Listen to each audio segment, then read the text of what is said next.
Haryana day programme बनाया जा रहा है। इसी के तहत सीएम मनोहर लाल कार्यक्रम में हिस्सा लेने के लिए कुछ ही देर में पहुंचेंगे। बड़ी जानकारी आपको दे रहे हैं। बड़ी जानकारी इस वक्त दिल्ली से आ रही है, जहां पर ट्रेड फेयर को लेकर ये बड़ी खबर सामने आ रही है। कुछ ही देर में सीएम मनोहर लाल भी इस कार्यक्रम में हिस्सा लेने पहुंचेंगे। हरियाणा डे प्रोग्राम बनाया जाएगा ट्रेड फेयर के इस आयोजन में। बड़ी जानकारी बता रहे हैं, जहां पर दिल्ली से खबर है, ट्रेड फेयर में हरियाणा डे प्रोग्राम बनाया जाएगा और इसी के तहत सीएम मनोहर लाल इस कार्यक्रम में हिस्सा लेंगे और कुछ ही देर में इस कार्यक्रम में सीएम पहुंचने वाले हैं। बड़ी जानकारी बता रहे हैं। ऐसे में अब तैयारी तेज कर दी गई है। सीएम कुछ ही देर में आने वाले हैं। ऐसे में जो तमाम तैयारियां हैं उसको लेकर सभी लोग जुट चुके हैं और ट्रेड फेयर में हरियाणा डे बनाया जा रहा है, प्रोग्राम बनाया जा रहा है। इसी के तहत अब सीएम मनोहर लाल इस कार्यक्रम में हिस्सा लेने पहुंचेंगे, जहां पर हिस्सा लेने के लिए कुछ ही देर में आपको बता दें कि सीएम मनोहर लाल इस कार्यक्रम में पहुंच सकते हैं। बड़ी जानकारी दिल्ली से आपको दे रहे हैं, जहां पर ट्रेड फेयर में हरियाणा डे प्रोग्राम बनाया जा रहा है। सीएम मनोहर लाल कार्यक्रम में हिस्सा लेंगे। कुछ ही देर में कार्यक्रम में सीएम पहुंचेंगे। दिल्ली से बड़ी जानकारी आपको दे रहे हैं ट्रेड फेयर को लेकर, जहां पर ट्रेड फेयर में हरियाणा डे प्रोग्राम मनाया जा रहा है और बता दें कि सीएम मनोहर लाल इस कार्यक्रम में हिस्सा लेंगे। कुछ ही देर में सीएम कार्यक्रम में पहुंचने वाले हैं। बड़ी जानकारी आपको दे रहे हैं। कुछ ही वक्त बचा है, जहां अब कार्यक्रम में सीएम मनोहर लाल शिरकत करने वाले हैं। ऐसे में तैयारियां तेज हो चुकी है। तमाम तरह की तैयारियों को लेकर सभी लोग जुट चुके हैं और ट्रेड फेयर में ये हरियाणा डे प्रोग्राम मनाया जा रहा है। दिल्ली से बड़ी जानकारी आपको दे रहे हैं, जहां पर ट्रेड फेयर को लेकर बड़ी खबर सामने आई। ट्रेड फेयर में हरियाणा डे प्रोग्राम मनाया जा रहा है। सीएम मनोहर लाल कार्यक्रम में हिस्सा लेंगे। कुछ ही देर में कार्यक्रम में सीएम वहां पहुंचेंगे।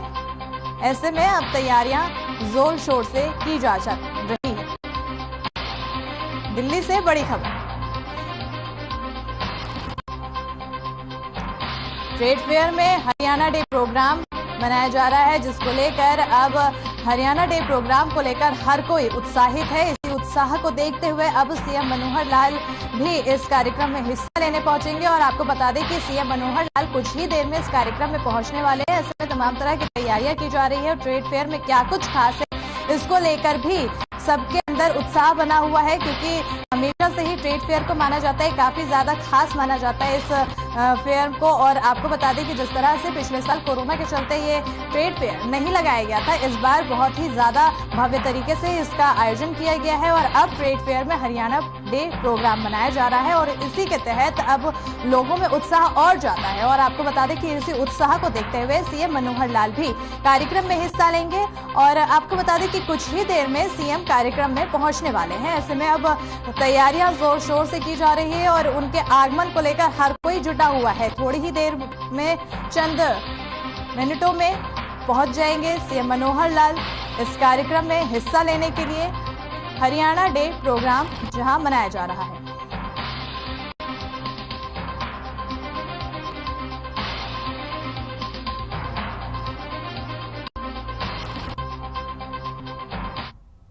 चलिए खबरों में आगे बढ़ते हैं, जहां सीएम मनोहर लाल ने कहा है कि तहसील में अब तहसीलदार के अलावा एसडीएम और सीटीवीएम में जल्द रजिस्ट्रेशन कर सकेंगे। और सीएम ने इस पर कहा है कि पहले वो वर्षों से बनी अवैध कॉलोनियों को नियमित करने के लिए पोर्टल खोला गया था, जिस पर प्रदेश में लगभग 1200 कॉलोनियां रजिस्टर हुई हैं और उनको नियमानुसार नियमित करने के बाद बची हुई पुरानी कॉलोनियों को रजिस्टर करने का मौका भी दिया जाएगा और पोर्टल दोबारा खोला जाएगा। इन सभी को विकास शुल्क जमा करवाना पड़ेगा।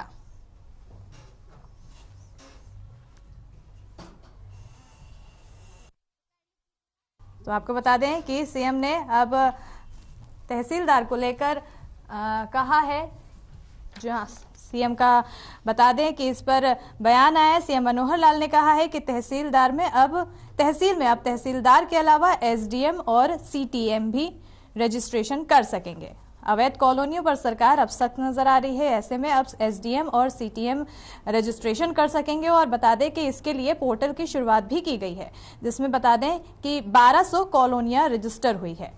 सीएम मनोहर लाल ने यह तहसील में अब तहसीलदार के अलावा एसडीएम और सीटीएम की जल्द रजिस्ट्रेशन कर सकने की बात कही है और बता दें नियम अनुसार नियमित करने के बाद बची हुई जो पुरानी कॉलोनियों को उनका कहना है कि रजिस्टर करने का मौका भी दिया जाएगा और बता दें कि पोर्टल दोबारा भी खोला जाएगा।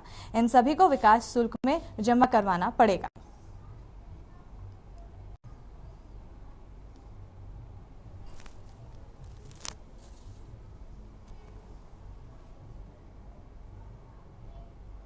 और हरियाणा के यमुनानगर के बिलासपुर के कपाल मोचन में चल रहे मेले में पंजाब, हरियाणा, हिमाचल सहित देश के अन्य राज्यों के श्रद्धालु पहुंच रहे हैं। मुख्य स्नान कार्तिक पूर्णिमा और गुरु नानक जयंती पर 19 नवंबर को होगा।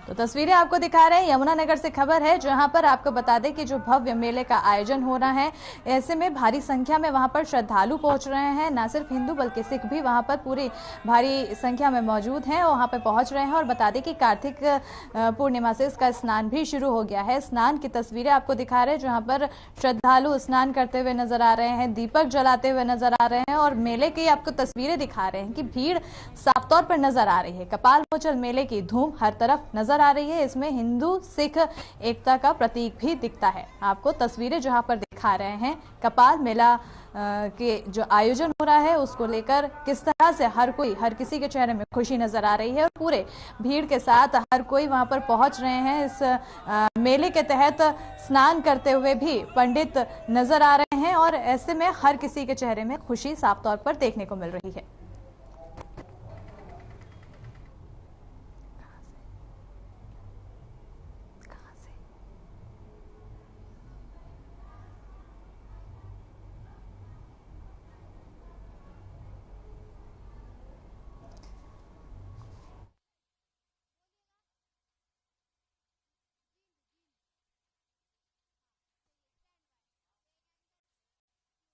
और चलिए रुख करते हैं जिंद का, जहां पर दीपेंद्र हुड्डा संबोधन कर रहे हैं। और जींद में आज इस कार्यक्रम में आप लोग पहुंचे और मैं सभी साथियों से कहना चाहता हूं कि भाई एक बार कार्यक्रम हम जैसे सभी ने अपनी बात रखी, अब अगले चरण में प्रोग्राम को आखिर अंतिम चरण में लेके जाएंगे। हुड्डा साहब बैठेंगे, अब बैठ जाओ एक बार, जो सारे साथी, कपूर सिंह बैठ जाओ आप सारे, ताकि बैठ के हम इस कार्यक्रम को अपनी जो इसका निष्कर्ष है हम निष्कर्ष तक लेके जाते हैं। आज आपको सारी परिस्थिति पता है, हमसे ज्यादा आप समझते हो, भुगतते हो प्रदेश में क्या हालात हैं।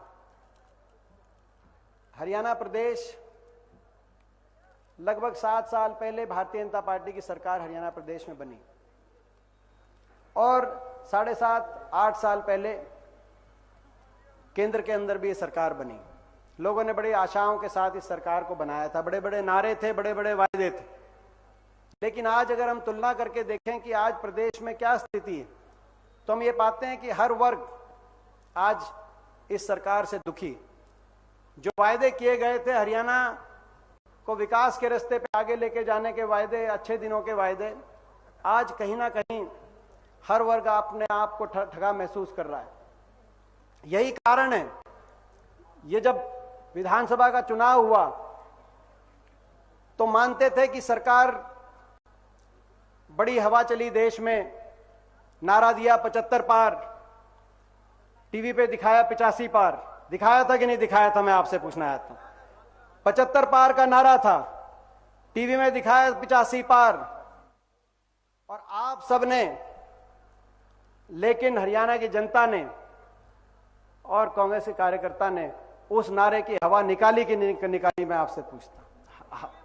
हवा निकल गई। अगर लोग इनसे संतुष्ट होते, इस बात का सबूत, अगर 5 साल जो इनकी सरकार रही, पहली 5 साल सरकार रही, अगर लोग उस सरकार से, भाजपा खट्टर सरकार से संतुष्ट होते तो 75 पार नहीं तो कम से कम पूर्ण बहुमत के साथ इनको दोबारा चंडीगढ़ की कुर्सी पे बिठाते, और पूर्ण बहुमत नहीं तो कम से कम कुछ इनके मंत्रियों को जिताने का काम करते। लेकिन पहली मर्तबा लोग इतने दुखी थे इस सरकार से, 14 में से 12 मंत्रियों को हार का मुंह देखना पड़ा। आज ये जो बैठे हैं सारे विधायक, हरियाणा कोने कोने से आए, उस कोने से शुरू करें तो बलबीर वाल्मीकि जी बैठे हैं, साथ लगता इस राना हल्का है, वहां किशन पवार जी की बात हो, लोगों ने बलबीर वाल्मीकि जी को 40,000 वोट से वहां जिताने का काम किया। यहां बैठी हैं हमारे सुरेंद्र पवार जी सोनीपत से, वहां हमारी कविता जैन बहन हमारी मंत्री थी, वहां से सुरेंद्र पवार जी जीत के आए। कुलदीप वत्स बैठे हैं, ओम प्रकाश धनखड़ जी, जिनको हारने के बाद भारतीय जनता पार्टी ने उनका प्रदेश अध्यक्ष बनाने का काम किया, ये कुलदीप वत्स जी बैठे हैं। 20,000 वोटों से बादली से कुलदीप वत्स वहां जीत के आए। रोहतक से भारत भूषण बत्रा जी बैठे हैं, वहां मनीष ग्रोवर जो मंत्री थे पिछली सरकार के, लोगों ने उनके घमंड को भी धराशायी करते हुए भारत भूषण बत्रा जी को वहां से जिताने का काम किया।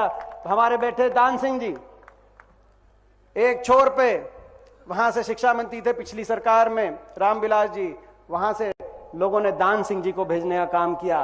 कुल मिला के हरियाणा के एक एक कोने से लोगों ने भारतीय जनता पार्टी खट्टर सरकार के हर मंत्री को जो हराने का काम किया। तो इससे स्पष्ट संकेत है कि जनादेश इस सरकार के खिलाफ था।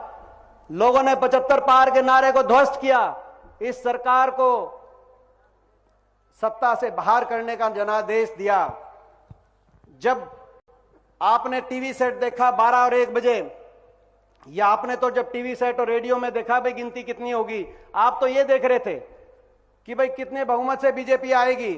लेकिन मैं आज आपसे पूछता हूं, जींद वासियों से पूछता हूं, जब आपने 12-1 बजे टीवी पे और रेडियो पे गिनती देखी, जब गिनती हो रही थी हरियाणा की, तो एक समय में कभी कांग्रेस आगे कभी बीजेपी आगे, और बीच में कांग्रेस 38 सीटों पे और भाजपा 35 सीटों पे, यही गिनती ऊपर नीचे चल रही थी कि नहीं चल रही थी? मैं आपसे पूछने आता हूं।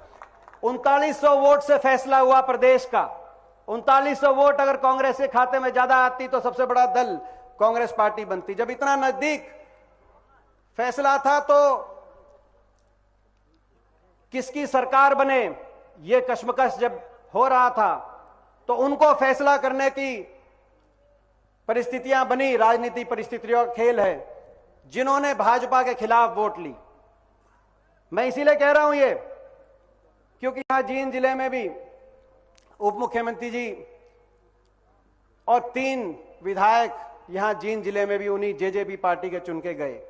मैं आपसे पूछता हूं, जुलाना के बहुत लोग आए हैं, एक बार हाथ खड़ा करके बताओ जुलाना से कौन कौन यहां बैठा है? जुलाना हल्के से।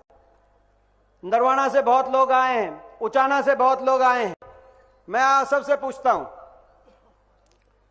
जुलाना, उचाना और नरवाना, जब जेजेपी पार्टी के उम्मीदवार उतारे गए तो क्या उन्होंने ये कह के वोट मांगी कि भाजपा की सरकार दोबारा बनाएंगे, या ये कह के वोट मांगी कि भाजपा को जमुना पार भगाएंगे?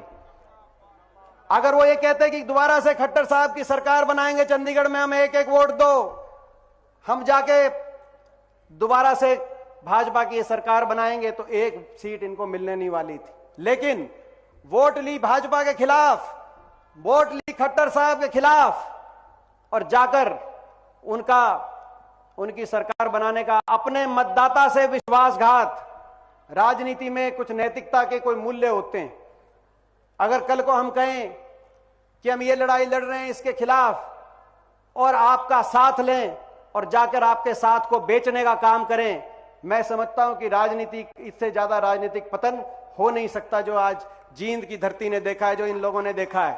इसीलिए हमें लड़ाई लड़नी पड़ेगी, हमें इसीलिए लड़ाई लड़नी पड़ेगी आपको और हमको मिलकर। आज समस्याओं का अंबार जींद जिले में मैं देखता हूं, पूरे हरियाणा के अंदर देखता हूं, समस्याओं का अंबार है। आपने खुद ये महसूस, अभी बीच में एक एक आदमी बोल रहे थे, इन 8 साल, 7.5-8 साल में पहली सरकार तो फेल थी, लोग बदलना चाहते थे। दूसरी सरकार तो उससे भी ज्यादा फेल, ये भाजपा और जजपा की जो सरकार बनी है, ये तो ऐसी सरकार है कि चंडीगढ़ से बाहर नहीं निकल पा रहे। लोगों को कोरोना हुआ था, लोग घर में आइसोलेट हुए थे, चंडीगढ़ में आइसोलेट हो गई सरकार। मुख्यमंत्री जी करनाल में बिना लाठीचार्ज करे नहीं जा पा रहे, और उप मुख्यमंत्री जी तो लाठीचार्ज करके भी उचाना में नहीं जा पा रहे। ऐसी सरकार चंडीगढ़ में बनी बैठी, इसलिए लड़ाई लड़नी पड़ेगी।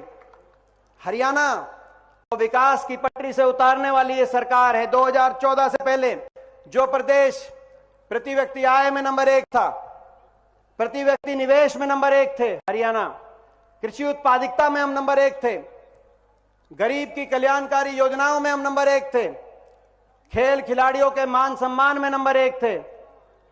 आज वो हरियाणा इन 7.5-8 साल के बाद देश में बेरोजगारी में नंबर 1, और ये हम नहीं बोल रहे, भारत सरकार के नीति आयोग के आंकड़े बोल रहे हैं। बेरोजगारी में नंबर 1, अपराध में नंबर 1, किसान के अपमान में नंबर 1, किसान पे अत्याचार में नंबर 1, और गरीब आदमी के शोषण में नंबर 1। उस प्रदेश को पटरी से इतना इन्होंने उतारा। हर वर्ग आज परेशान है। गरीब आदमी की अभी मैं सुन रहा था, जो अब आपके बीच में अपनी बात रख रहे थे, एससी वर्ग के हमारे भाई हैं, उन्होंने अपनी बात रखी। क्या नाम उनका स्वागत है? धर्मपाल सीमार जी, उन्होंने अपनी बात रखी। गरीब आदमी की सारी योजनाओं को, हमारे समय 100-100 गज के प्लॉट की योजना बंद जो चल रही थी, इसमें 4 लाख परिवारों को 100-100 गज के प्लॉट मिले थे, वो बंद। मकान योजना चल रही थी, प्रियदर्शनी आवास योजना, 3 लाख परिवारों को किस्त मिली थी मकानों की, वो बंद। दाल रोटी स्कीम चल रही थी, वो बंद। मुख्यमंत्री मुफ्त इलाज योजना चल रही थी, वो बंद। पीने के पानी की टंकी टूटी की योजना चल रही थी, वो बंद। हाथ में गरीब आदमी के पानी का बिल और थमा दिया। जितनी भी जो वजीफे की योजना हमने शुरू करी थी कांग्रेस पार्टी ने, उस समय 1ली क्लास से 12वीं क्लास तक गरीब आदमी को वजीफे की योजना, उस योजना को इन्होंने सीमित कर दिया।